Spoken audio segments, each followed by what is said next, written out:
Folks, Black Star Network is here. Hold no punches. I'm real revolutionary right now. Black power. Support this man, Black media. He makes sure that our stories are told. Thank you for being the voice of Black America, Roland. Stay black. I love y'all. All momentum we have now, we have to keep this going. The video looks phenomenal. See, this difference between Black Star Network and Black-owned media and something like CNN. You can't be Black-owned media and be scared. It's time to be smart. Bring your eyeballs home. You dig?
Today is Friday, April 26, 2024. Coming up on Roland Martin Unfiltered, streaming live on the Black Star Network. I'm here in Miami, where I will later be moderating a conversation with Fulton County DA, Fonnie Willis, at the NABCO conference. On today's show, Crystal Mason continues to be terrorized by Republican DA in Tarrant County. They are appealing the Texas Court of Appeals decision, getting rid of her case. We'll be chatting with her and her attorney. This is just an insane story. We're chatting with her attorney on tonight's show. Also, a black Ohio man dies in police custody after telling the cops that he could not breathe. There's body cam video we have for you. Also, big tobacco successfully pays off a lot of black folks that's keeping the Biden administration from banning menthol cigarettes. We'll talk to the co-founder and co-chair of the African American Tobacco Control Leadership Council about this devastating decision. Also, the Prime Minister of Haiti has stepped down. We'll chat with a foreign policy expert about what this means for the country. And, of course, just the latest that's happening in the world of politics. Lots to talk about. It's time to bring the funk on Roland Martin Unfiltered. On the Black Star Network, let's go. He's got it. Whatever the miss, he's on it. Whatever it is, he's got the scoop, the fact, the find. And when it breaks, he's right on time and it's rolling. Best believe he's knowing. Putting it down from sports to news to politics. With entertainment just for kicks, he's rolling. It's on go, roll, roll, y'all. It's Roland Martin, yeah. Rolling with Roland now. He's funky, he's fresh, he's real, the best, you know he's Roland Martin now.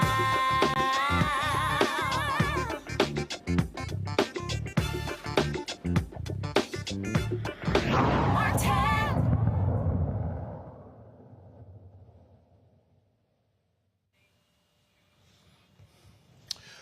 All right, folks, welcome to Roland Martin Unfiltered. On Monday, Vice President Kamala Harris is going to be in Atlanta, kicking off what is being called an empowerment economic tour, specifically targeting African Americans, especially black men. The goal is to tout the initiatives that the Biden-Harris administration has actually implemented over the last 3 years, but also to lay out an agenda over the next 4 years if they are reelected. The first two stops are going to be taking place in Atlanta and Detroit.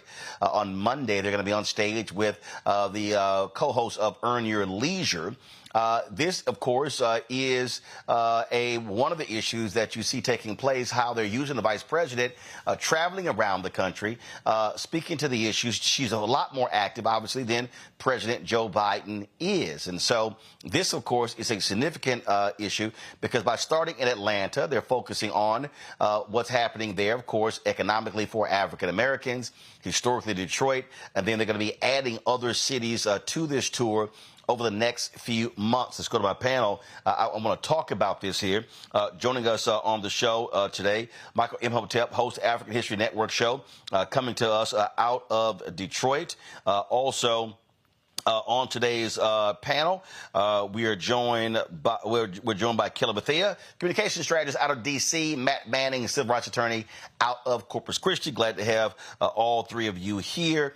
And so we're going to be joined by Kelly shortly. I'm going to start with you, Michael. Detroit is one of the cities vice president is going to be going to. And these are the type of conversations they've got to have because they have done things.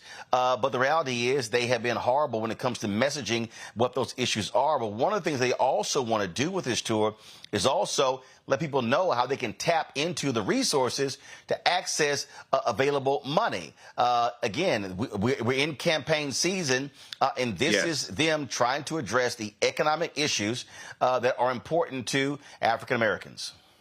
Absolutely. This is time to show and tell. This is time to claim your victories, talk about what you've accomplished, the $1.9 trillion American Rescue Plan that saved the economy, and no Republicans in the House or the Senate voted for the bill. When you had Republicans saying open the schools, it was only Democrats who passed a bill to fund about $350 billion, something like that, that went to funding schools, paying for better ventilation systems, paying for personal protection, et cetera, personal protection equipment, et cetera. So this is the time to connect the policies of the Biden-Harris administration, and they have a lot to talk about, connect that to everyday African Americans and how it's impacting them. The African American median net worth has increased 60% under the Biden-Harris administration. We know we had a record number of jobs created, 15 million jobs, over 800,000 manufacturing jobs, et cetera. But also another important thing to connect is connecting people to the resources, connecting people to the available money. The reason why all this exists is because 16.9 million African Americans, along with other Americans, voted for Biden-Harris, especially here in Detroit. And the reason why it's important to hit Detroit, Atlanta, and other key cities that have high African American populations is, one, these are cities that help put Biden-Harris over the top. Two, Donald Trump is specifically targeting these cities like Philadelphia, Detroit, Atlanta, Milwaukee that have high African-American populations and saying we need to watch those people, we need to watch those cities, and saying somehow we engage in voter fraud, but he's the only candidate that told his constituents to vote twice. So this is extremely important. Matt, I've long said that they have to be doing these type of things. We saw the vice president, of course, on the reproductive freedom tour. But this here, you have to be speaking to the core audience. And what you're seeing is again, Gen X, millennials, Gen Z, who are really about economic opportunities, entrepreneurship, as opposed to previous generation that may be focused on social programs. And so telling the story is one thing, but also letting people know about resources that are available is another. It is. It's especially important when you're in an environment where, I think we've discussed on the show, there are a lot of Americans who have a feeling that the economy is in worse shape than it is by actual economic metrics. So it's important for the administration to not only put minds at ease in terms of where the economy is, but to correlate with that, here are resources to help improve your economic situation, and to show that we're in fact concerned about making sure you have the needs of your needs met. So I think what's important about that is, what we see a lot of times with political rhetoric is we see correlation to phenomena that aren't even in the control necessarily of the politician, but they're going to take credit for it. And here, there are a lot of things that the Biden-Harris administration should be taking credit for. I think it's important that they go on that tour trumpeting that success. Particularly, I know when you were talking to Michael being from Detroit, I think I saw the other day that Detroit valuations of homes, correct me if I'm wrong, is like significantly higher in the last year than it's been in a very long time. That's the kind of thing you have to go and say, Black people, this is what my administration has done for you. This is the consequence of our policy. And this is why you should give us another 4 years of a go here in the White House, because we're working for you. And the fruits of our labor are things like a significantly increased housing market in Detroit. So they've got to go, because the reality is if they don't do that, the narrative will be controlled by the other side, where they're either through misinformation or cherry picking certain data, they will try to paint a picture that's not necessarily true. So they've got to control the narrative in this circumstance. Absolutely do that. Now, of course, going to Atlanta, Georgia, battleground state, Detroit, Michigan, battleground state. Wouldn't be shocked they're going to go to Philadelphia, Pennsylvania, battleground state.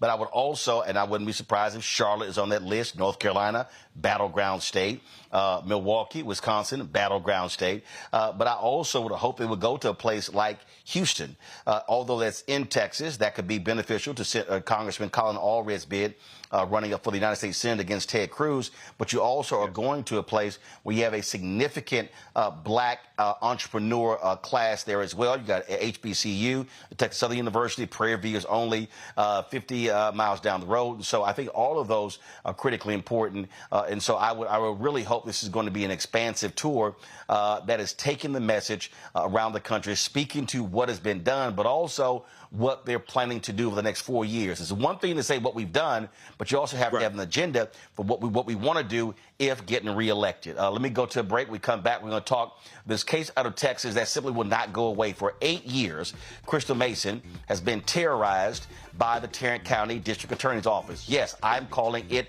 terrorized. And here they now are going to appeal. They're going to appeal a Texas appeals court's decision to throw out her case. This is literally one of the dumbest things I've ever seen in my life, and how they are just terrorizing this black woman is beyond shameful. We will talk to her attorney next on Roland Martin Unfiltered on the Black Star Network. First, President Barack Obama's road to the White House. We got about 500 copies of the book available. And so this actually is all of the coverage of the 2008 election.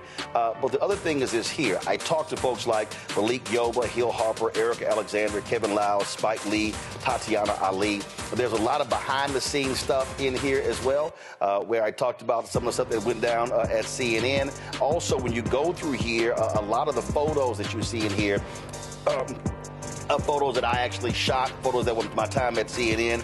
And so what I decided to do, because one, I published the book and I own it myself, is that so I said, you know what, I'm going to slash the price to $10. And so we're going to have shipping and handling $5.99. I'm going to personally autograph every copy. I'm not reprinting the book. So once we are sold out of these 500, that's it. They're gone. So you can go to RolandSMartin.com/the-first to get a copy of this book. Everybody who orders this book through the website, not on Amazon, only through RolandSMartin.com, I will personally autograph and mail you a copy of this book. It's all of the coverage, the actual interviews that I did with him.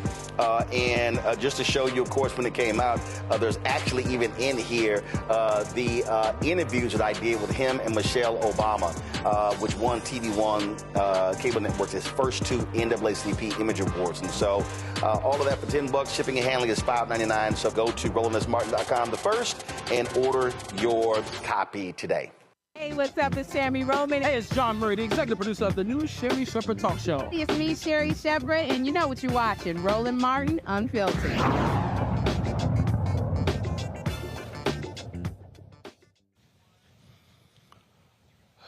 When we say a Republican Party, they don't like black people, this is a perfect example of that. This Tarrant County District Attorney's Office, they have announced that they're going to be appealing last month's ruling by the Texas Appeals Court that overturned the Crystal Mason's 2018 conviction for illegal voting. Now, Crystal Mason was on federal probation for felony conviction in 2016 when she voted in an election with a provisional ballot. Now, she says she didn't know she could not vote. This actually went to court. The folks with the probation folks said in testimony that she didn't know. She was not told. She was convicted anyway. 2 years later of voter fraud and sentenced to 5 years behind bars because state law only allows felons to vote if they have fully finished their sentence, including any parole or supervision requirements. Now, keep in mind, she had to go back to federal prison for violating the terms of her probation, and then they tacked on 2 more years of supervised release. So although she has not gone to state prison, she didn't have to go back to federal prison because she was indicted. On March 28th, the Texas Second Court of Appeals overturned Mason's conviction because she didn't have, quote, actual knowledge, unquote, that she couldn't vote while on federal supervised release in a tax fraud case. Now, I want to read for you the statement because this is important before I go to her attorney. And it shows you how sadistic and shameful these folks are in Tarrant County, Texas. This is the statement that they released. And when I read this for you, you're probably going to say, you got to be kidding me. This is a quote from this statement.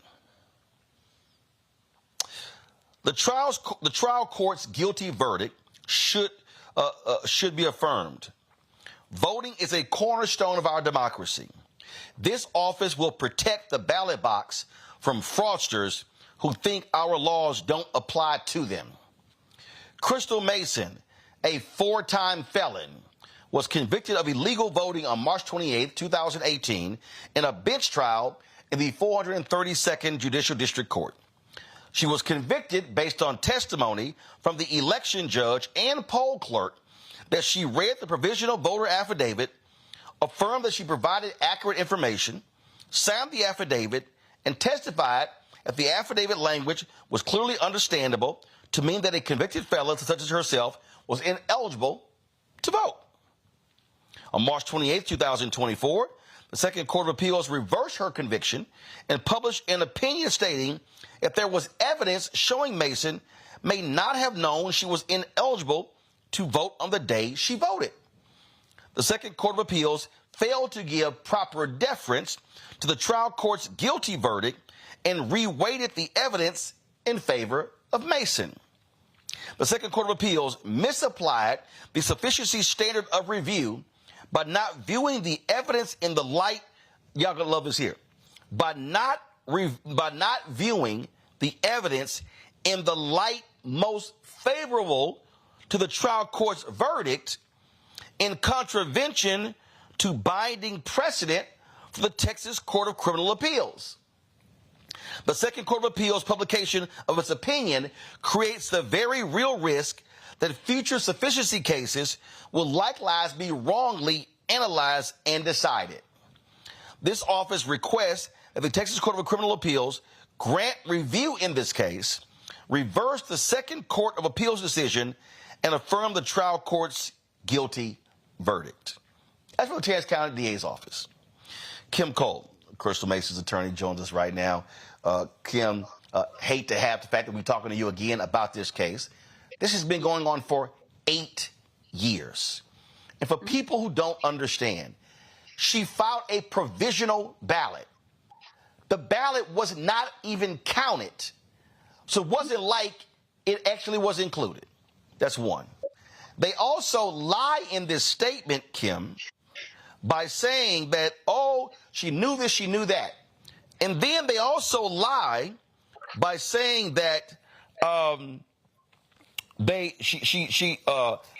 once there was evidence showing Mason may not have known she was ineligible. This is according to the court. So they're trying to say that they're wrong. There was testimony. Wasn't there actual testimony by a probation officer who said no one told her she couldn't vote?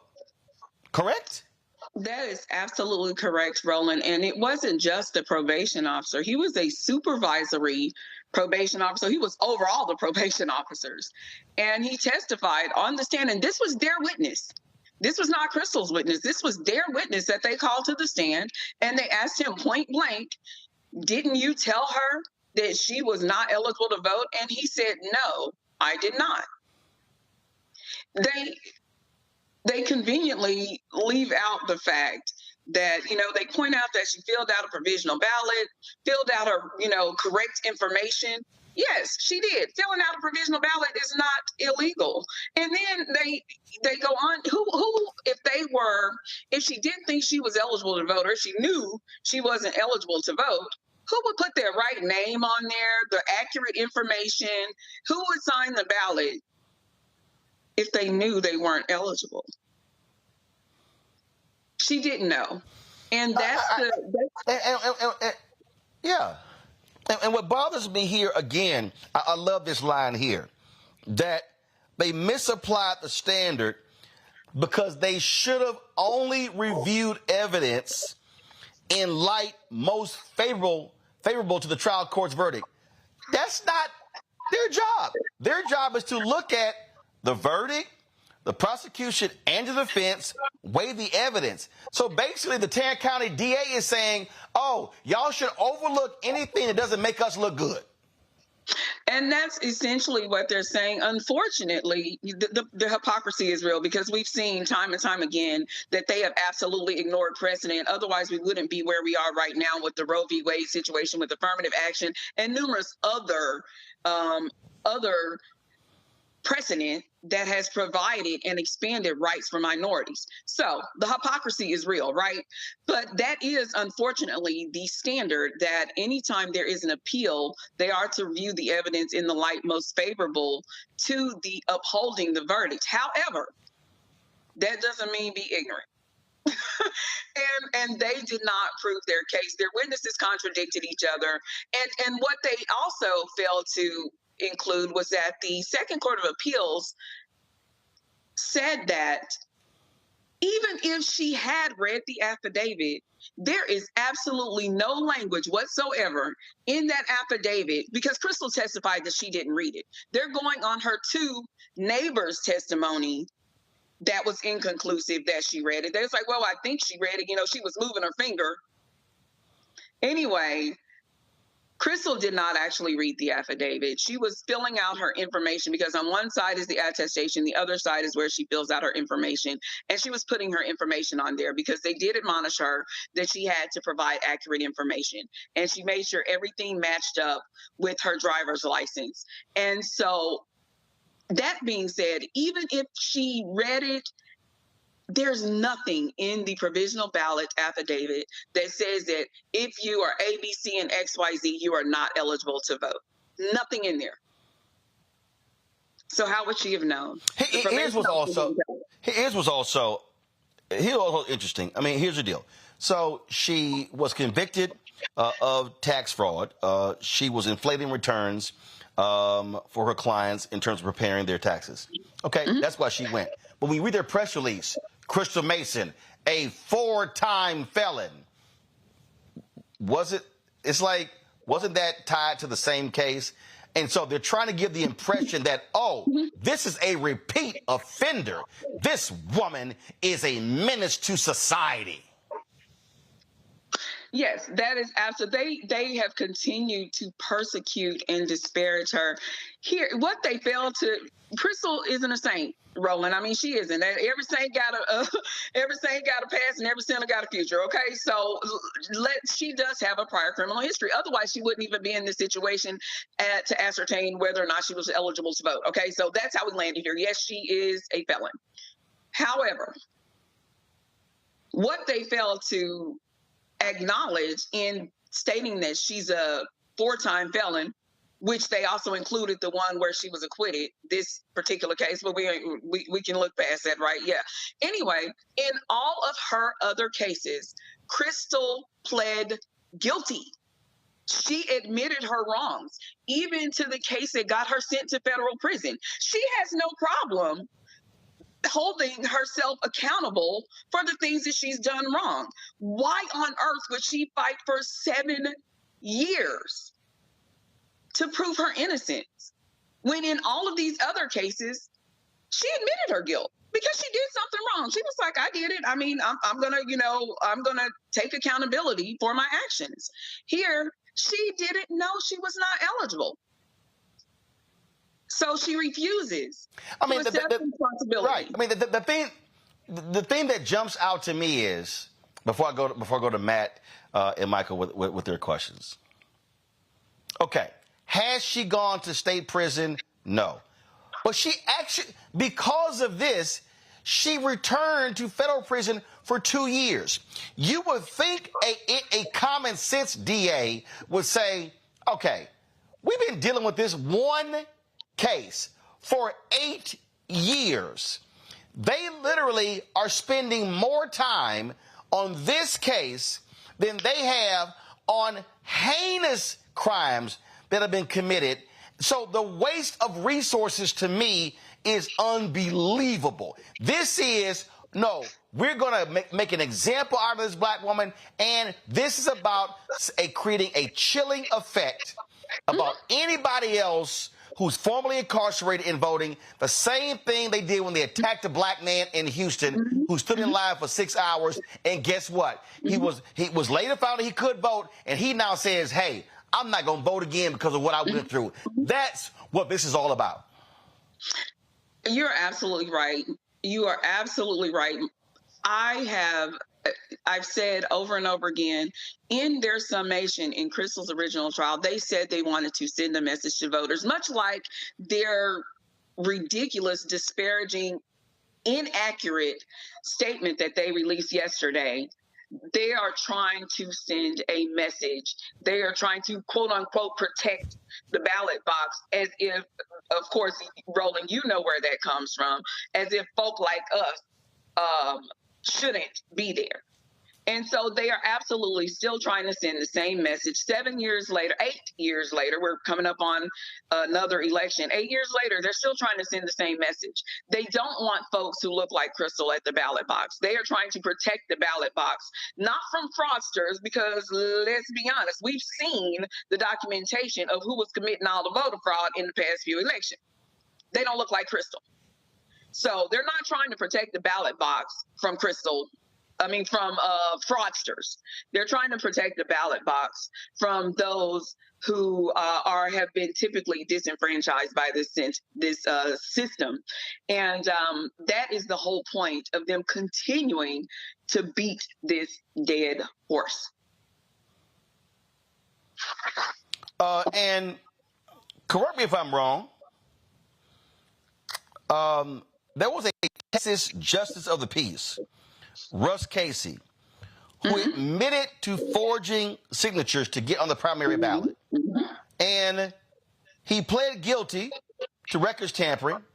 He resigned. That happened in 2018. These folks are spending more time, and he was an elected official. They're spending more time going after her than they did going after somebody like him. Yes. And in fact, before that, and he was sentenced to 2 years in jail, but it was probated over 5 years. But they want to send her to prison. They absolutely want to send her to prison because they want people who look like her. They want to protect the ballot box from folks who look like her and you and me, and want to send, and Mr. Rogers down there in Houston. They want people that look like us to fear that they may suffer the same fate. Look at what all they're doing. Look at all of the taxpayer money they're spending to put an innocent woman in prison. It makes absolutely no sense whatsoever. Matt Manning, your question. So, Kim, thank you first for your advocacy. You're doing stellar work. And ironically, I'm writing a PDR to the Court of Criminal Appeals as we speak. This is really kind of prescient. But my question to you is this. First, have you ever seen an appeal like this? Because my understanding is the Court of Criminal Appeals sent it down saying y'all used the wrong construction of the statute. And the opinion that came out of the Second Court of Appeals was determining the sufficiency of the evidence. So as far as I see this is purely political. And to that end, is there any mechanism that y'all have to dismiss a frivolous appeal like you would like a Rule 91A dismissal on the civil side or any dismissal like that? Because I think it's frankly unethical to appeal it following the Court of Criminal Appeals opinion in this case, but I haven't seen the mechanism whereby you could get it thrown out, just on its face, because I don't know how they get there at all. From my understanding, there isn't one. We will have an opportunity to file a response to their request for discretionary review. So we're still, obviously, I'm not her only attorney, and we're still evaluating whether or not we will respond, because to be quite honest, it's trash. I don't know if you read it. It's trash. And, we're debating whether or not we actually even, want to even give it the credence to draft a response. But I believe ultimately we will, because we should say something, because this does not deserve the court's review. And hopefully the Texas Court of Criminal Appeals will not take it up. But no, I don't believe there's any mechanism like on the civil side where we can just get this out of here, please. This doesn't even require one moment of your time. I mean, I think this is sanctionable, arguably sanctionable conduct, because it's so rare that you have the top court, and Roland, for all the viewers, the Court of Criminal Appeals in Texas is like our criminal Supreme Court. Mm-hmm. So this is basically the criminal Supreme Court saying, y'all got it wrong below, look at it again, them acquitting following that instruction, and then this Tarrant County DA still trying to press the issue because he doesn't want to lose in the court of public opinion. But the court has already said what it is. So, I mean, to me, it's sanctionable because I don't think there's an ethical basis on which to advance this appeal. Anyway, my thoughts. Well, I certainly hope the court actually does smack them down because this continuation of this case, it's 8 years. She voted in 2016. I'm sorry, you don't spend 8 years on a case like this. Michael? All right, Attorney Cole, thanks for coming back on, giving us an update. First and foremost, how is Crystal doing with this new news? Number one. Number two, is there anything possibly the Department of Justice can do, the Civil Rights Division, anything like that in regards to suing Texas, what have you? So first of all, Crystal is understandably distraught. She thought finally that this nightmare was over because it is clear that she has been targeted. They haven't put this much. I always talk about the affluenza team, you know, the case that made national attention. This young man committed several crimes, you know, stole a vehicle, stole alcohol, killed 4 people. And they did not advocate him going to prison. Crystal filled out a form. That's it. She filled out a form with accurate information. She didn't lie on the form. And they want to send her to prison. This is absolutely ridiculous. I would agree that the continued prosecution should be sanctionable because there is no basis for it. Absolutely no basis for it. So Crystal is not well. She's very upset. She really took particular issue with the DA's attempt to disparage her in their last statement. Their language was vile and to me, very unprofessional. So she really took issue with that. To, you know, paint her as a 4-time felon. No, this conviction was thrown out. So you can say, so she isn't a 4-time felon, but they just really took, you know, called her fraudster. They really took some low blows. And so she's not happy. And she was looking forward to moving forward with her future without this hanging over her head. She has had to worry for the last 7 years. At any moment, this case could have turned the opposite direction and she would have been looking at 5 years in jail and prison. And so she finally thought that was over. Your second question, and I apologize, I forgot what your Department of Justice, Civil Rights Division. Yeah. Is there any role that they can play in this? I think there's a role that they should play. There are some issues going on in Tarrant County that definitely would, and as a matter of fact, there's some other issues going on in Tarrant County, may not be known to you, but those of us locally know. I actually am drafting a DOJ complaint, not in regards to Crystal's case, but in some other infringements of rights there in Tarrant County. So the DOJ should definitely step in and actually make a move in Crystal's case too. Typically they don't get involved in pending cases, but they definitely should look at Tarrant County's prosecution, period. Not just in Crystal's case, but in their criminal prosecution, period, because I guarantee you Crystal's case is the tip of the iceberg as far as this malicious prosecution goes. Wow. All right, thank you. Well, it is just, again, it is shameful. To me, it is utterly ridiculous. And again, they are terrorizing this woman. That's what they're doing.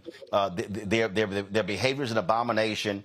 And I really believe that civil rights groups and others should be showing up at the Tarrant County Commissioners meeting, condemning the DA, demanding the commissioners do an audit of their department, to waste resources, to waste taxpayer resources, going after this one woman for 8 years is nuts. And I really do hope that folks in Tarrant County and Fort Worth are loudly protesting this district attorney, calling him out and demanding he answer to this, because this just makes no sense whatsoever.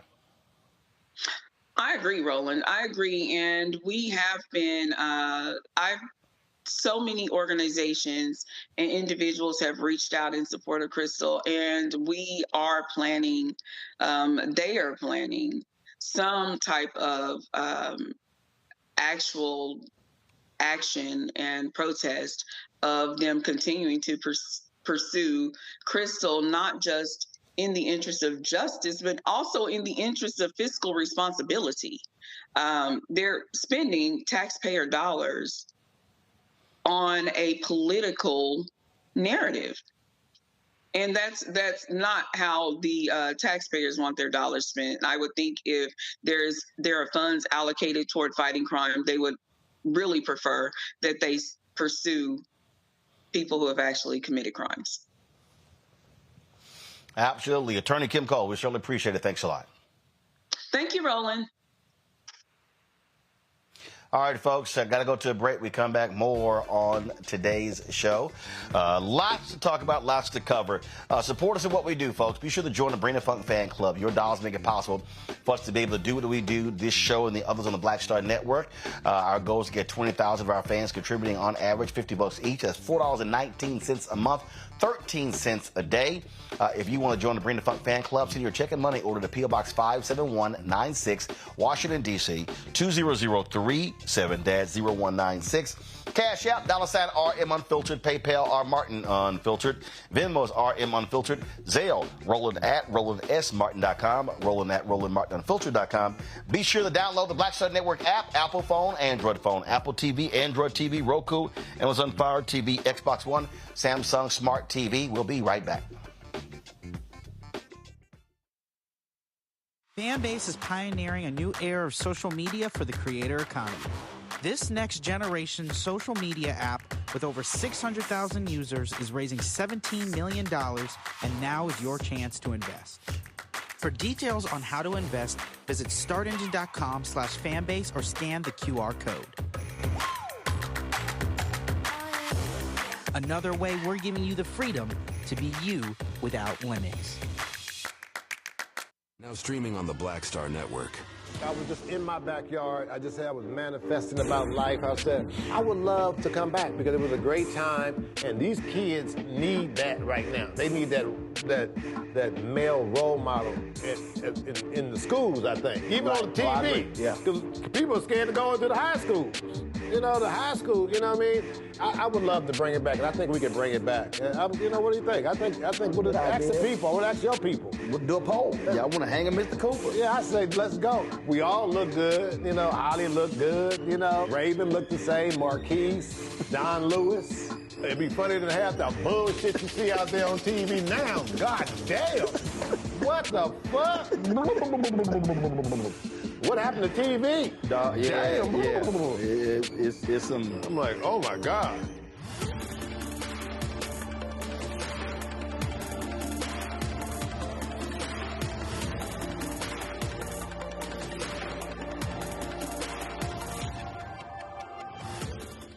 What's up, Geek Tony in the place to be. Got kicked out your mama's university, creator and executive producer of Fat Tuesdays, an air hip-hop comedy. But right now, I'm rolling with Roland Martin, unfiltered, uncut, unplugged, and undamn believable. You hear me?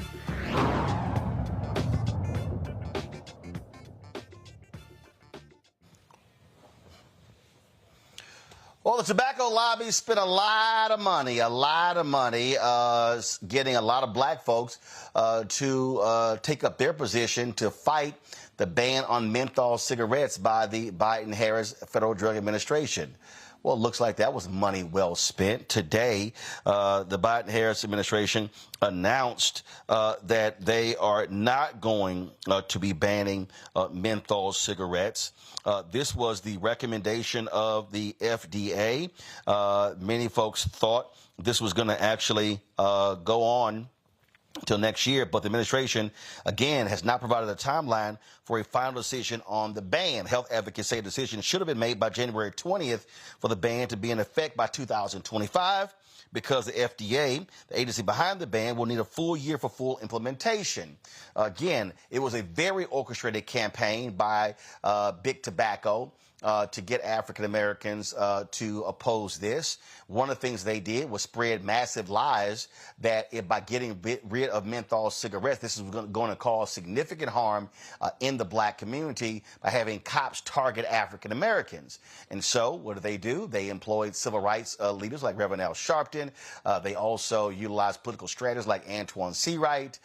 They had mothers of the movement. In fact, Sabrina Fulton sent out a tweet today saying she was thankful for this position because this decision because it could have hurt African Americans being targeted by cops for having menthol cigarettes. All of those are actually lies. Okay, they had law enforcement out there, black law enforcement officers saying the exact same thing, and they were successful. Carol Magruder is the co-founder and co-chair of the African American Tobacco Control Leadership Council. She joins us right now. Carol, glad to have you on the show. Saw you a couple of weeks ago with the National Medical Association. You had a significant number of black organizations that were in support of this menthol ban. You also had a variety of other groups as well. The group Tobacco Free Kids, a lot of people who were standing behind this. But let's just be real clear. It was big tobacco money spread around the black community that led to this decision. Yes, Roland, we were so disappointed that the Biden administration has put a pause on getting this rule out, which was promised to be out. Actually, we're over several years now, and actually since President Obama signed the Tobacco Control Act in 2009, we're 15 years out.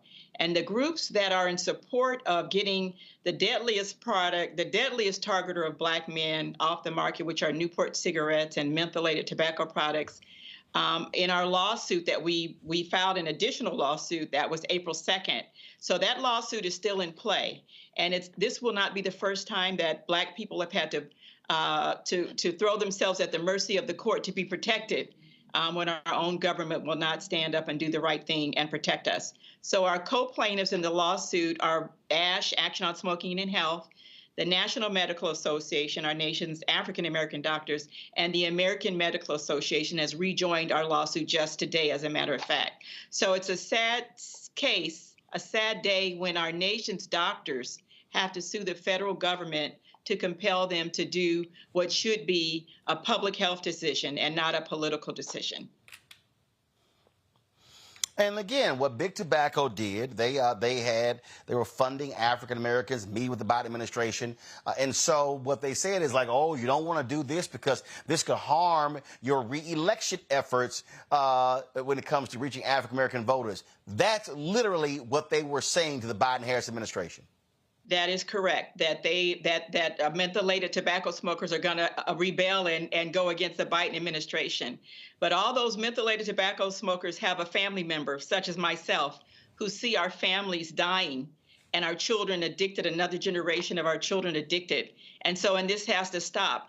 And the law that the FDA is going to put out, it's not about the individual. This is about the head of the snake. This is about the tobacco industry, the manufacturers. So there won't be anything left to smuggle, to have a black market, because we're cutting it off at the head.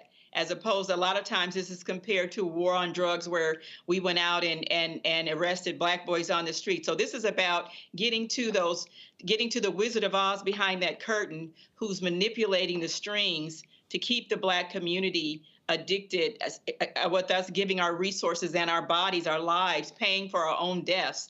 And they have done everything they could to pull out all the stops to keep the status quo. But we will not be deterred. We're not going anywhere. And this is a fight that the thinking people of our population, the National Association for the Advancement of Colored People, Delta Sigma Theta Sorority Incorporated has 2 resolutions supporting this. The National Council of Negro Women, and all those groups represent our voters. And those groups represent people who really take a measured, considered discussion and debate about this issue, which is very complex, and it scares people. And so we ask people like Reverend Al Sharpton, Ben Chavis, help us fight against the industry. They owe us actually reparations for the harm that's been caused our community. And that's the next phase of this fight, is putting a number, a price tag on the reparations that Black people, Black smokers who are victims of the tobacco industry, of how we can turn our people into survivors of what has been done of this racist, pernicious targeting for decades. How can we turn that around so that our people are survivors and have good health, that they can enjoy their health here? I'm here in Atlanta right now at the African American Mayors Association meeting, AMA. And so our Black mayors are on board. There's still discussion, but when you see I talked to the mayor of New Rochelle, her father is a Newport smoker. So people are living this, seeing it with their own families as people die and become sick. And the length of time that it takes, that our people cannot enjoy their old age and be able to contribute to their family, enjoy their grandchildren because they're too sick to do so. And so that day is coming to an end, and we need the Biden administration on board. But in the interim, we keep going city by city, state by state. Massachusetts has done it. California has done it. We're looking at Maine, and we are available to make this happen. And so that local municipalities do have the authority to ban the sale of these products in their communities. If we do it at the federal level, then it's global, and then we're cutting it off at the manufacturer's level. But if the Biden administration doesn't want to move and do the right thing, we continue the work that we're doing to get these deadly products out of our communities and to save the next generation of our children who deserve to be protected. And again, we work with you. We work with the Campaign for Tobacco-Free Kids. I had somebody send me a text today. We were in a group chat. We were talking about how a lot of Black folks were paid off. Somebody said, Roland, they didn't try to throw any money at you. I said, no, because folk know how I despise cigarette smoke. I said, so they wouldn't even attempt to try to sit here and throw some money at me. And so I absolutely was in support of this, because it's also it's about Black health. And people need to understand that this is often what happens. People need to understand the money, hundreds of thousands of dollars that were being spent behind the scenes to get Black people to oppose this menthol ban. And again, what was most insidious was for them to be throwing out that, oh, Black men could be targeted by cops and could be arrested by cops and could be harassed by cops if they had menthol cigarettes, when this ban had absolutely nothing to do with that. Those were lies that were being spread to scare Black people, and the tactic worked.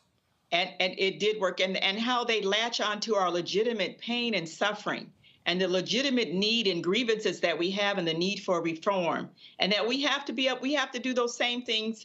We have to do the police reform, and we have to get these products off the market, and we need to do that simultaneously at the same time. We can't wait till we solve racism in America to get the biggest predator, the biggest killer off the market, which is the tobacco industry. We need them out now, and that's actually probably, if it wasn't for all the political interference, an easier lift.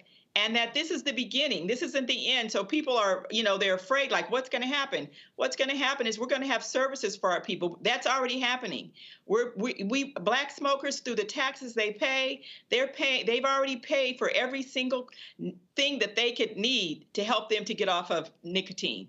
And we're working to get them what they've already paid for.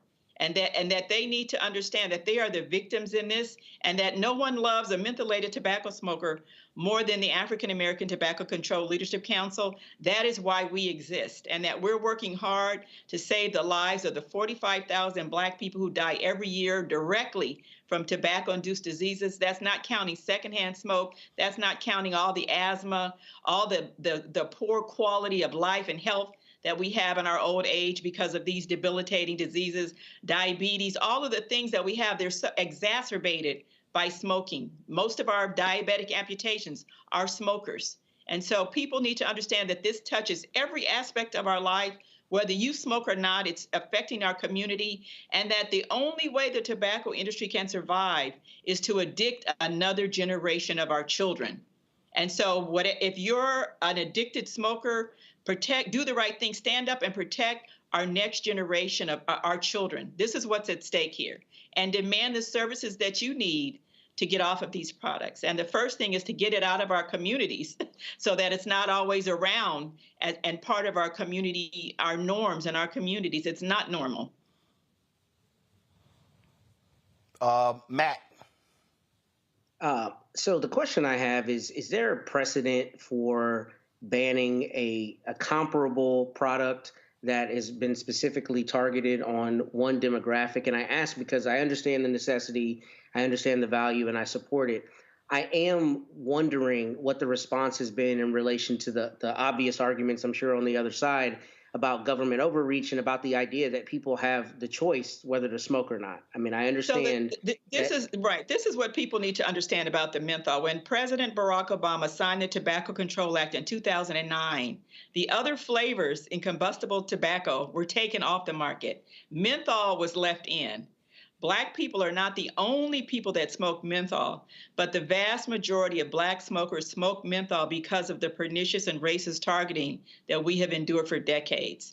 So Canada, the European Union, which is made up of several, countries in Western Europe and Europe, they've taken it off. And so that conversation of race, they have Black people all over the world. So the Black Canadians, they weren't saying, our Black Canadians need menthol because they didn't endure the racist targeting that we've had. When you're in Detroit, you look across the river and there's Canada. The difference between Detroit and Windsor, Canada, which is a stone's throw. That's the difference in this fight that we have in America for justice, for health justice, for Black people.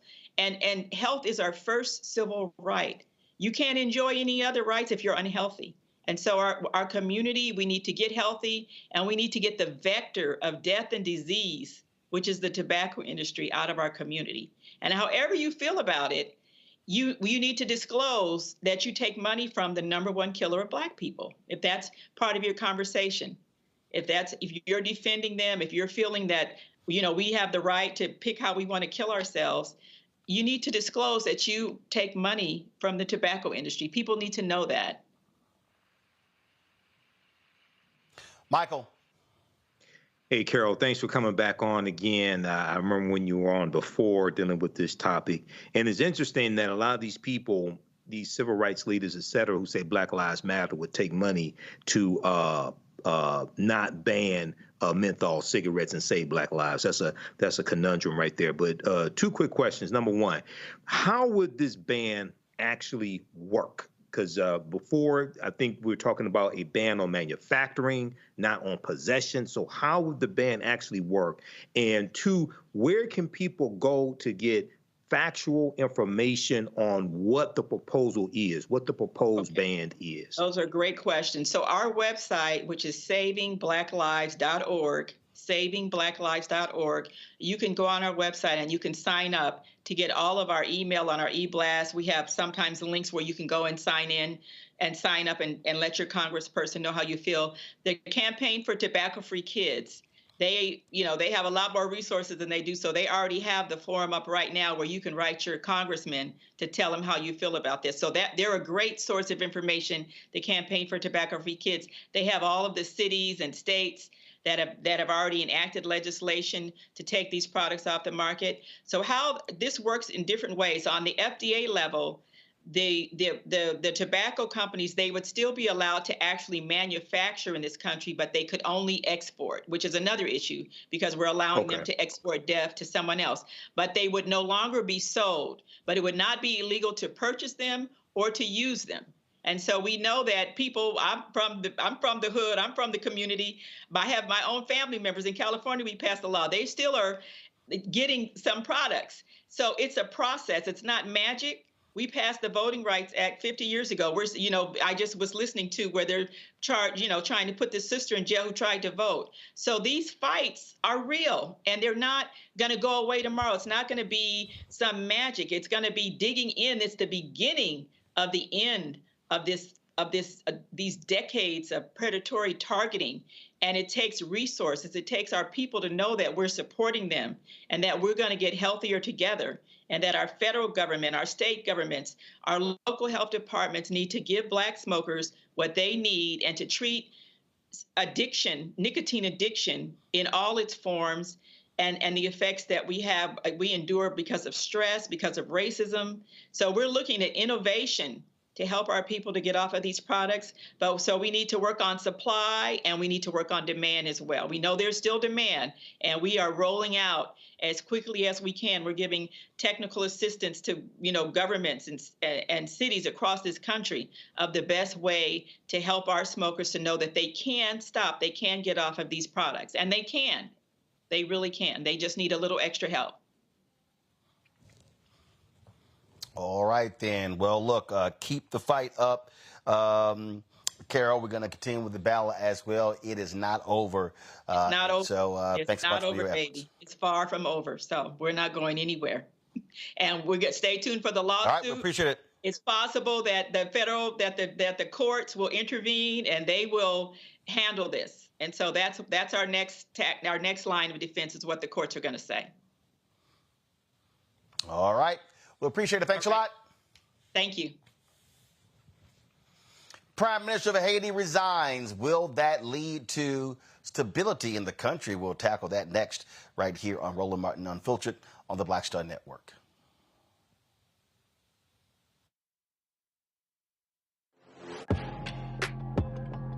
A lot of y'all have been asking me about the pocket squares that we have available on our website. You see me rocking the Shibori pocket square right here.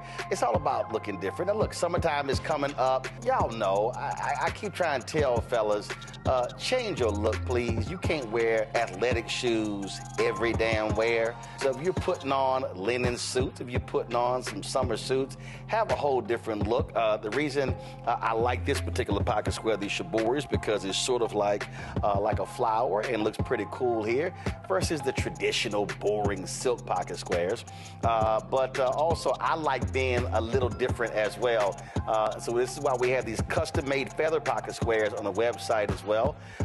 My sister actually designed these after a few years ago. I was in this battle with Steve Harvey at Essence, and I saw this at a St. Jude fundraiser. I saw this feather pocket square, and I said, well, I got some ideas. So I hit her, and she sent me about 30 different ones. And so this completely changes your look. Now, some of you men out there, I had some dudes say, oh, man, I can't wear that. Well, if you ain't got swagger, that's not my problem.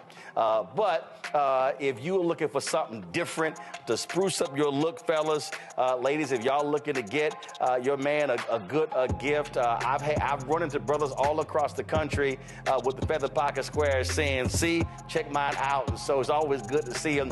And so this is what you do. Go to RolandMartin.com/pocket squares. You can order Shibori pocket squares or the custom-made pocket squares. Now, for the Shiboris, we're out of a lot of the different colors, and I think we're down to about 200 or 300. So you want to get your order in as soon as you can, because here's what happened. I got these several years ago, and the Japanese company signed a deal with another company, and I bought them before they signed that deal, and so I can't get access to any more from the company in Japan that makes them. And so get yours now. So come summertime, when I see y'all at Essence, y'all could be looking fly with the Shibori pocket square or the custom-made pocket square. Again, RolandSMartin.com/pocket squares. Go there now. Hey, what's up, y'all? I'm Devon Frank. I'm Dr. Robin B., pharmacist and fitness coach, and you're watching Roland Martin Unfiltered.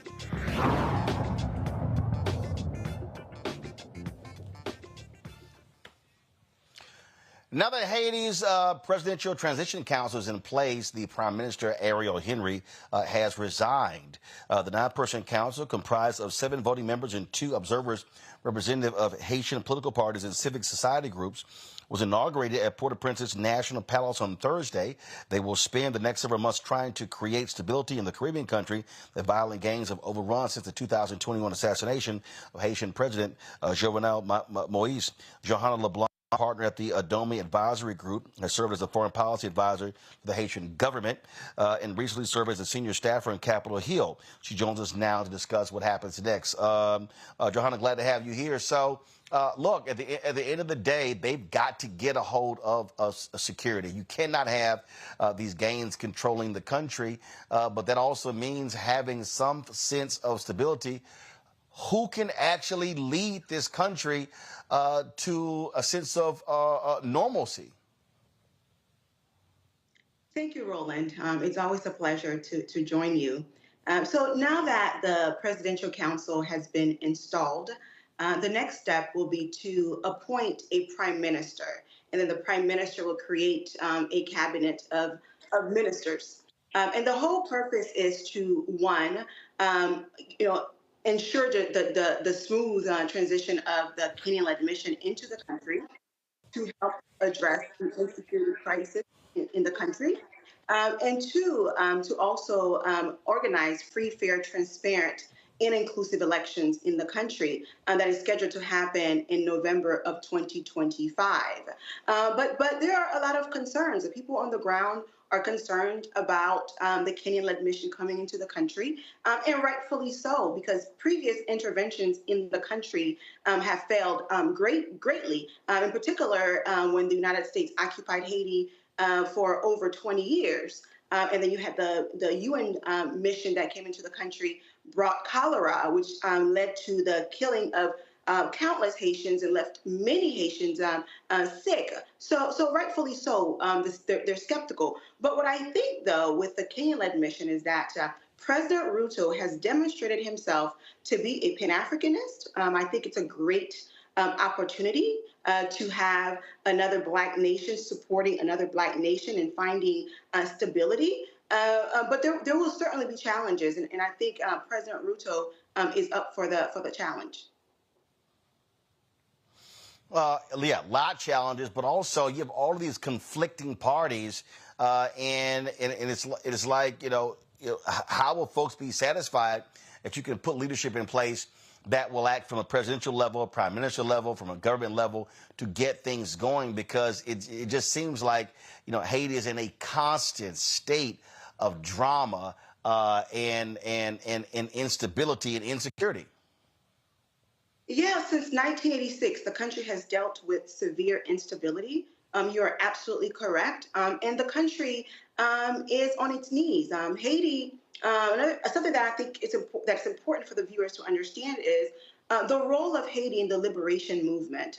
Haiti, as the first Black independent country in the world, its independence was not just about Haitians liberating themselves from the oppression and suppression of France, but it was also about liberating other Black folks, right? So a year after the country gained its independence, it amended its constitution to make it such that anyone who is Black who were to step foot on Haiti's soil will be considered free. A white man could not own land in the country nor be a slave master. So those sort of laws severely undermined the notion of white supremacy, and Haiti had to pay a price for that. One, the reparations and the billions of dollars to France, and the United States did not recognize Haiti as an independent state for over 60 years. And beyond that, Haiti helped with the independence of many countries across the region. So now Haiti has helped its friends, its neighbors. Haiti is now on its knees, and it is time for the rest of the world to support Haiti. And this is why I welcome President Ruto's mission into the country. It shows solidarity, it shows Pan-Africanism, and I think it's also an opportunity for President Ruto to show to the rest of the world what a prosperous collaboration could look like between two Black nations. Question from the panel. Michael, you first. All right, thanks for coming on and giving us an update on Haiti. I had two quick questions. One is, can you explain the purpose of the gangs ousting Ariel Henry, number one, Prime Minister Ariel Henry, and we know they released about 4,000 gang members prisoners from prison as well, number one. And number two, understanding the history of the U.S. involvement in Haiti and destabilizing Haiti, stealing $500,000 worth of gold in 1914, the Marines, and then ruling Haiti for 19 years. Is there a role that the U.S. should play in stabilizing Haiti, or should the U.S. just stay out of it altogether? Sure. I think your question is two prongs, right? The first one is about the gangs. First and foremost, the gangs that we are seeing in Haiti, they're not driven by an ideology. They're not driven by a belief system. They are driven primarily because of the lack of economic opportunities that exist on the island. And secondly, they exist because they are being financed by political elites, by some members of the oligarchs, and so on. And many of the guns that they use to terrorize people in the country actually come from South Florida. So when people ship cars and cargoes to the Republic of Haiti, they sneak guns into them, and because there's not proper inspections, they end up in the hands of bad actors in Haiti, then distributed to the gangs. So what you saw recently is that in terms of the oust of Prime Minister Ariel Henry, is that the gangs formed a coalition and said, let's work together. Let's get rid of Prime Minister Ariel Henry. And they successfully did that. Something that many people in the country, many sectors in the country, members of Congress had been calling for Prime Minister Ariel Henry to resign, and he didn't do so, right? So it took the gangs to play a significant role in the ousting of Prime Minister Ariel Henry. Now, your second question about the role of the United States government. One, yes, I think it is a great idea that a Kenyan-led mission is coming into the country to help address the insecurity crisis. But Kenya is going to leave at some point. Then what's going to happen? Right. So while Kenya is in the country, we have to help to strengthen the security institutions that currently exist. One, the Haitian National Police, severely underfunded, severely lack the equipment and recent technology to fight these gangs. They need to be further strengthened. Two, the United States has invoked the Leahy Act, which makes it unlawful for the use of U.S. funding for the purpose of the Haitian military. No state should be without a military. That's just unacceptable. And the military is to fight external threats as well as internal threats. So right now, as we speak in Haiti, as we speak today, although Haiti has a military, it does not receive any sort of support from the United States government. So I think the U.S. should support the Haitian state and strengthen its security infrastructure so that when Kenya leaves, Haiti can fight and fend for itself. All right, thank you. Matt? I'm really glad Michael asked that question, because that was going to be the genesis of my question about the United States and our responsibility, if we have one, in being involved in stability. And I guess kind of the nexus of that question, or the corollary to that question, is this. Is there a potential for Haiti to have an international law claim to say essentially the United States has passed legislation preventing support of the Haitian military, but we go around the world as the world police and give money to other institutions and states all the time, right? I mean, we're funding a lot in Ukraine. So is there any basis for an international law claim against the United States or other nations for expressly disallowing support to the Haitian military? Well, first and foremost, the Haitian military was initially disbanded in 1986 due to gross human rights violations. And as you know, the United States Congress does not fund militaries that commit human rights violations, which some of us will say completely hypocritical, because there are other nations that we know that have committed gross human rights violations and remain to and continue to receive funding from the United States. But what happened is that in 2017, the Haitian army was recreated with new entities, with new parties, with new individuals that have not been accused of any sort of human rights violation. So the question is, why isn't it that the United States is not lifting the Leahy Act so that the use of U.S. funding could be used for the purpose of strengthening the Haitian National Police? But beyond the security infrastructure in Haiti that needs to be strengthened, we need to look at the economic conditions of the country. Many of these challenges that we see is caused by lack of jobs. More than 60% of the Haitian population is unemployed, and about 80% of Port-au-Prince is controlled by gangs. So what needs to happen is that in addition to humanitarian assistance, in addition to security assistance, the U.S. government must also, Congress in particular, must pass an economic package to revitalize the country's economy and help with the creation of jobs and the creation of various infrastructures such as roads and buildings and ports and so forth. Thank you. All right, then. Johanna, we really appreciate it. Thanks a bunch. Look forward to hopefully some good news out of Haiti coming soon. Thanks a lot. All right, folks, when we come back, we're going to talk about this case out of Ohio, body cam release of an African-American who was killed there. We'll give you the details on that. That's next on Roland Martin Unfiltered on the Black Star Network. Don't forget, support us in what we do. Join the Bring the Fuck fan club. Send your check and money order to P.O. Box 57196, Washington, D.C., 20037-0196. Cash App is $RM Unfiltered. PayPal, R Martin Unfiltered. Venmo is RM Unfiltered. Zelle, Roland at RolandSMartin.com. Roland at RolandMartinUnfiltered.com.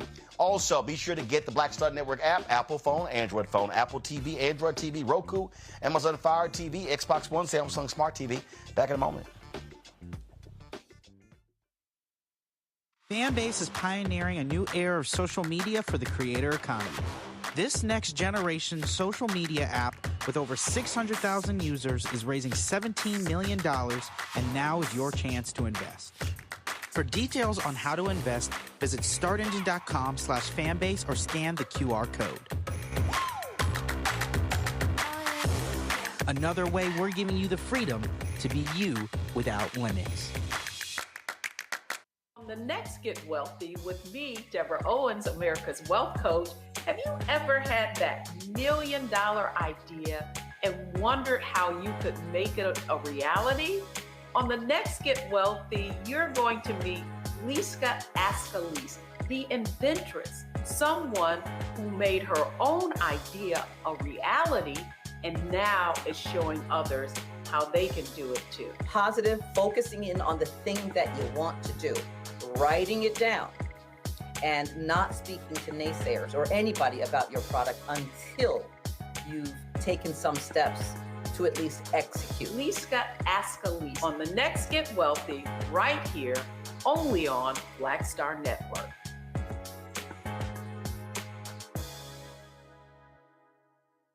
Hello, we're the Critter Fixers. I'm Dr. Bernard Hodges. And I'm Dr. Terrence Ferguson. And you're tuned in to Roland Martin Unfiltered.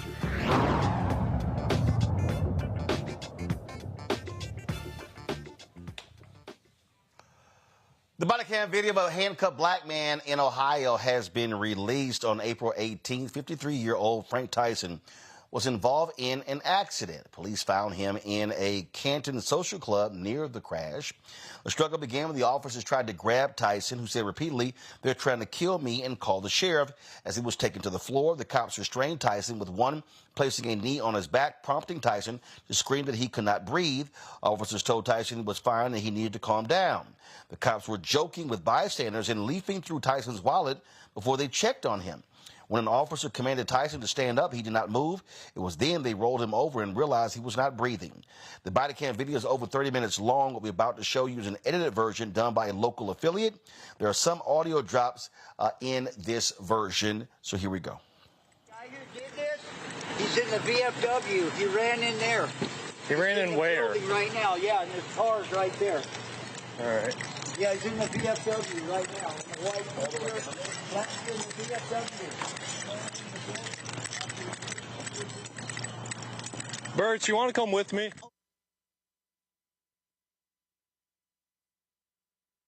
Please get him out of here now. I ain't leaving, gentlemen. No, get the sheriff. No, Get the we're going sheriff outside. We're going outside. No, you ain't killing me. You ain't killing me tonight. You ain't killing me. You guys can't. No, you guys can't kill me. They're on here. They're trying to kill me. They're trying to kill me. They're trying to kill me. They're trying to kill me. They're trying to kill me. They're trying to kill me. Why are you trying to kill me? They're trying to kill me. They're trying to kill me. You're killing the sheriff's department. Call the sheriff. Call the sheriff's department. They're trying to kill me. They're trying to kill me. They're trying to kill me. Call the sheriff. Call the sheriff. Call the sheriff department.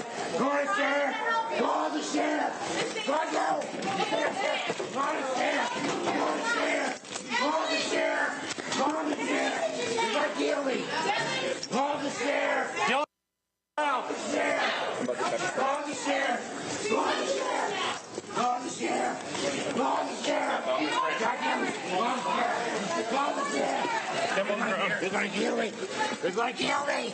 They're gonna kill me. You're gonna get sprayed. I don't get close, sheriff. You're gonna get sprayed. Don't spray. Call the sheriff. Don't spray. Call the sheriff. They're gonna kill me. Call the sheriff. Call the sheriff. I got him. Here it goes. Got him. You want that one? Say when. You're good. Good. Give me his other hand.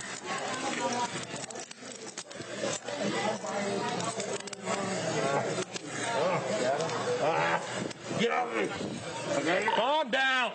Calm down. Okay. Morning custody. Morning custody. 2029. Stop fighting. I can't breathe. I can't breathe. I can't. Get off my neck. I can't breathe. That's the story right there. I'll be glad to hear it. Okay. I can't breathe. You're fine.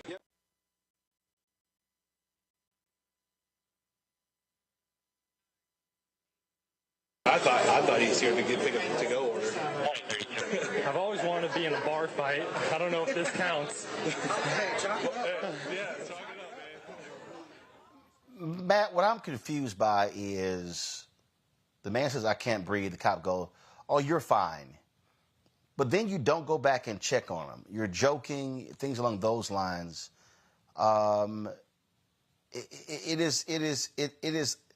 It literally makes no sense to me. You have that many officers around and you don't actually check on the person who's in handcuffs. Absolutely, especially in the wake of George Floyd and some of the other cases that we've had. I mean, I would think any self-respecting police officer would be going above and beyond, especially when somebody particularly says that they can't breathe.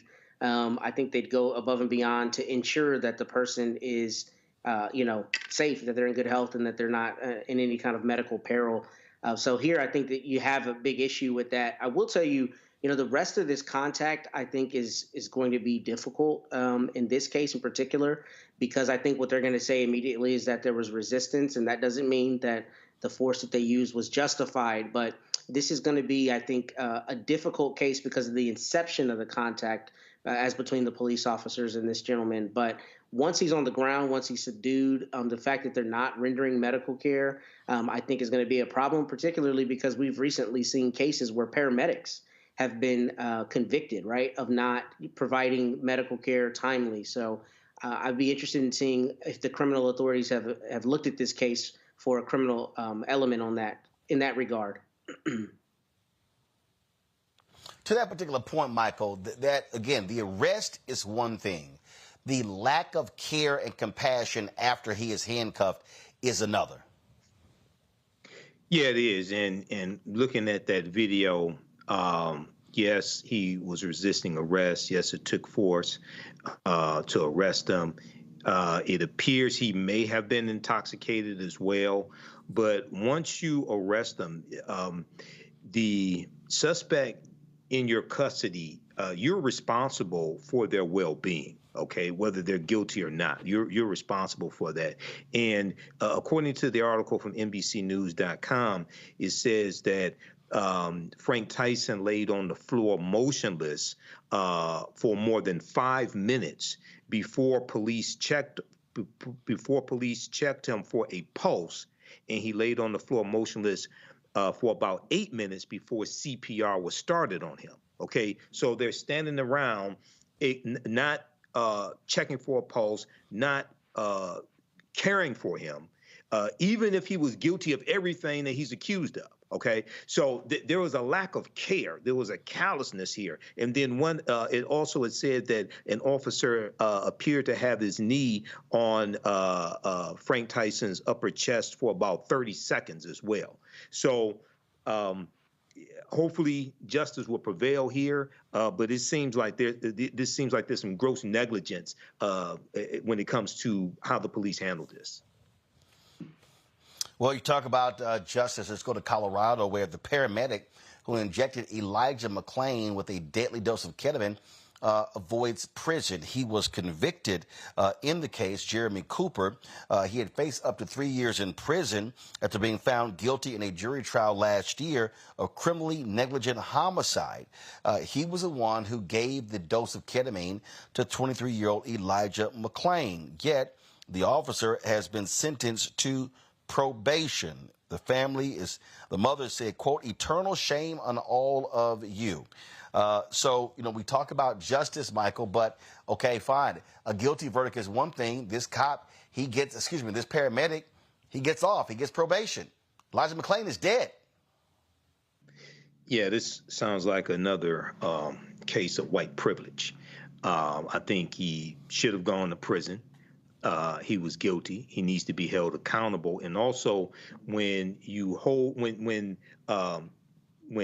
verdicts are rendered, when sentences are rendered, oftentimes they're not just to correct behavior and punish somebody for behavior, but it's also a deterrent for other people who may commit the same type of acts. So here, this is really saying that Elijah McClain's life had no value. Okay, even we know it did, but based upon the verdict, based upon the sentence that was rendered, apparently his life had no value. Matt? I'm actually going to take a different position on this. So I don't like any sentence that looks like a judge or a jury is going light in a circumstance that's tragic, such as this one, and heinous. However, I will say, first, probation is not a cakewalk, particularly on the type of probation he got. There are a lot of probations here in Texas, for instance. You can get probation on a first-degree felony, and if you violate that probation, you're looking at the full range of punishment, 5 to 99 or life. So I tell you that to say, while people may want him to have gone to prison, probation can be extremely problematic if somebody doesn't adhere to it, and there's still a very big anvil hanging over a person's head, and that's actually what I'm writing a PDR about right now, which is asking the Court of Criminal Appeals to overturn a verdict on a client of mine who was convicted before I was his lawyer and is on probation and was revoked. So probation can be severe if a person is not handling it, and even if they are handling it, there are a lot of conditions. But beyond that, criminally negligent homicide, I think, is a very difficult charge to prosecute because it is the criminal equivalent of negligence. So I've never been a fan of that charge. I think that's always a hard charge. And I think in this case, because this paramedic did have statutory authority to administer medications, I do think that probably puts it in a different light. I don't know who administered punishment, whether it was the judge or jury here, but without knowing more of exactly the evidence against this paramedic, I don't want to necessarily render judgment that this is not the correct outcome. I get the optics, but unless I know all the evidence, I don't think I can say that with any level of intelligence. But probation is not always a cakewalk, and this could be a circumstance where the judge or jury, whomever meted this punishment out, thought that this is a person who didn't have anything in their background and should get this opportunity, but it is not one where they don't have the opportunity to take it away from them if they don't adhere to those conditions. So there's still a lot of risk there. And if they don't adhere to them, then perhaps they'll be going to prison. All right, folks, got to go to break. We come back, Black and Missing, and more on Roland Martin Unfiltered on the Black Star Network.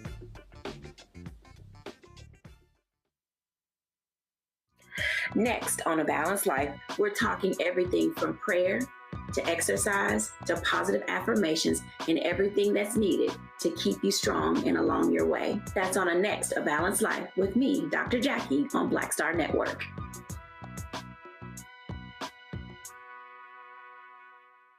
Next on the Black Table with me, Greg Carr. We welcome a towering intellect, activist, master theorist, prolific author, and unstoppable firebrand for change.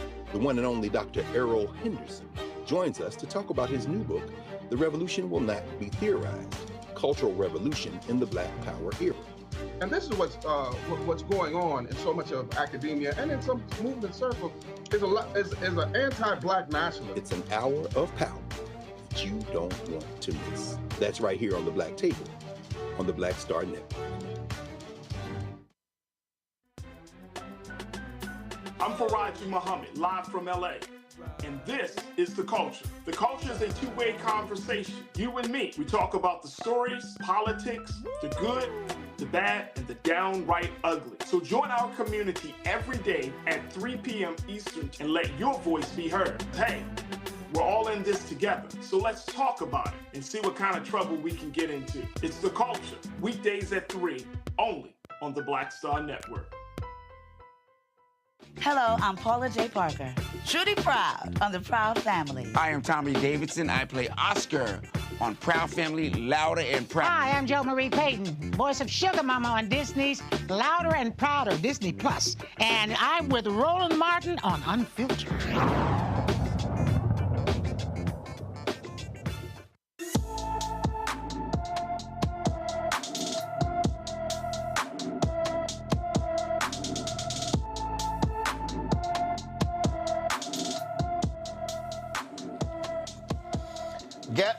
Gabrielle Troy has been missing from Stone Mountain, Georgia since February 26th. The 14-year-old is 5 feet 4 inches tall, weighs 130 pounds, with black hair and brown eyes.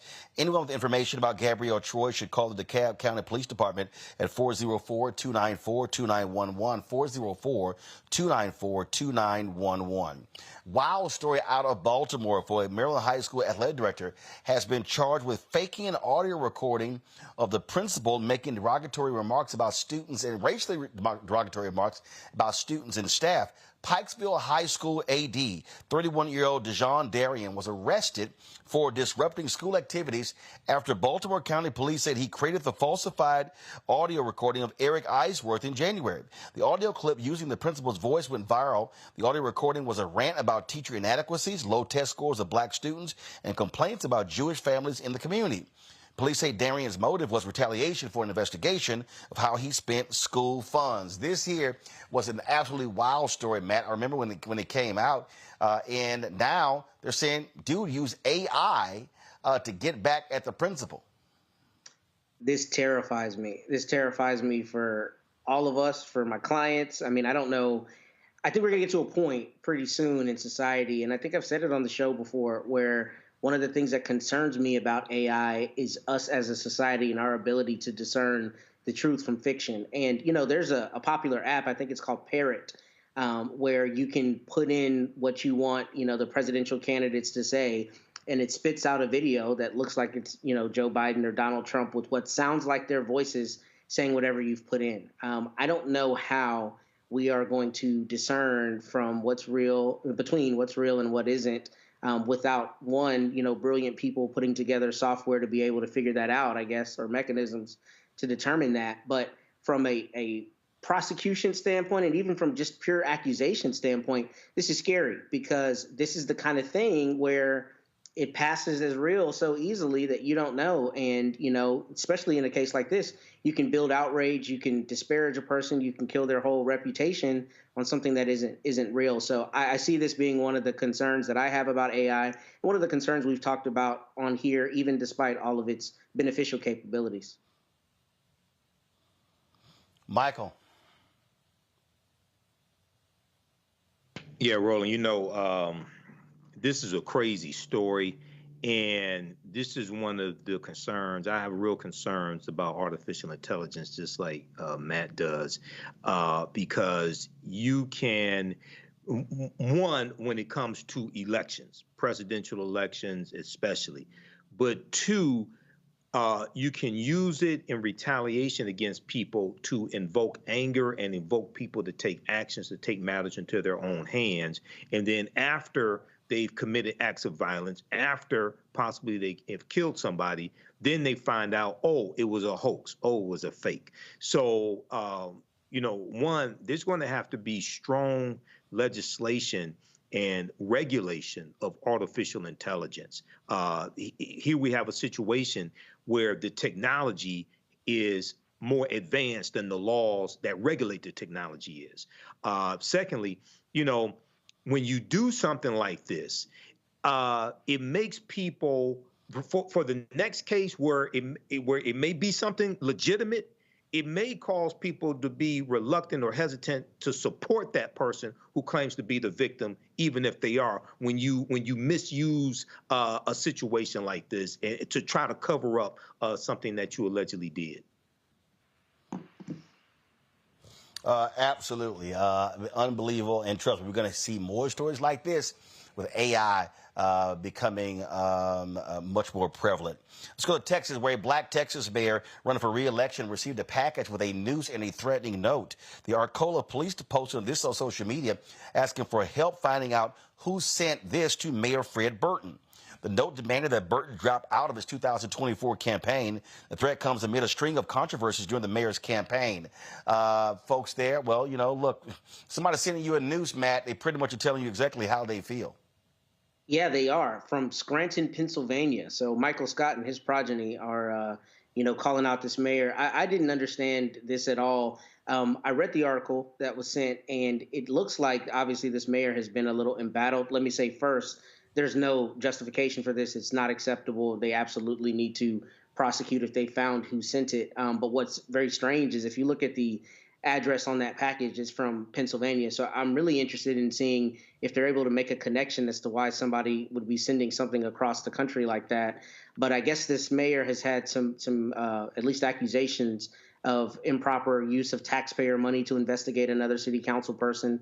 And it's sad that in 2024, we still have to deal with this as Black people, that it's still this kind of racial vitriol. But I do know that the Postal Service has investigators who work for specifically this purpose. So hopefully they're able to track that and hold accountable whomever sent this to him. Yeah, and to that point, you send this in the mail. That's a federal crime, Michael. Yeah, it's a federal crime. We want to know who sent it, get to the bottom of this. I don't want to jump to conclusions also, because it could be a legitimate racial incident. I don't know. But at the same time, I remember back when after Dylan Roth killed 9 African Americans in South Carolina, and there was a rash of Black church fires after that. And people associated the Black church fires with the killing. But when you do the research on those church fires, and I reported this extensively on my radio show and when I was on the Empowerment Radio Network, some of those church fires were maybe 2 or 3 of them were done by a Black man. Okay, so I don't have all the details here. We want the full investigation. This could be a white supremacist. Don't know. So, we need to get the full details here, but this is crazy regardless what it is. Indeed it is. All right, folks. Gents, that is it. I got to get out of here. I've got to participate. NAPCO, the group of Black county executives, they are meeting here in Miami, and I'm participating in a moderated conversation with DA Fonnie Willis, and so looking forward conversation. Let me thank Matt. Let me thank Michael for joining us today's show. Folks, let me thank all of you as well. If you're going to be in California, LA area tomorrow, I'm going to be at Cal State University, Dominguez Hills, emceeing the Diamond League Jazz Festival. I did that last year. Looking forward to doing it again tomorrow. And also Saturday and Sunday, we'll be in Los Angeles for the Joseph Lopez Golf Classic. Looking forward to hanging out with the homies for that as well. Folks, that's it for us. And tomorrow, shout out to all my LBs. Shout out to John Williams, Freddie Ricks, as well as Paul Stafford. Tomorrow's my 35th Alphaversary. And so looking forward to that. So Powell McCron, Chapel of Texas A&M University, crossed April 27th, 1989. And so shout out to the LBs and RIP to our brother, number 1, Kevin Roberts, who, of course, passed away on tomorrow in 1999. So certainly prayers for his family. He's in the Omega chapter. Folks, I appreciate all of you. Don't forget, support us in what we do. We're doing great work here at Roland Martin Unfiltered on the Black Star Network. I got some news about some other shows that are no longer being aired. Bottom line is, look, we gotta have daily news shows that speak to our perspective, covering our news and information. And so your support of this show is invaluable. I say this all the time because it absolutely matters. It absolutely matters with what we're doing. We're out here fighting the battle again on the advertising front, trying to get more of these ad dollars, but it is not easy. And so, please, when you contribute to the show, doesn't matter what you contribute, all of it go back to support this show. Every dollar is crucially important. And again, the goal is to get 20,000 of our fans contributing on average $50 each. That comes out to be $4.19 a month, 13 cents a day.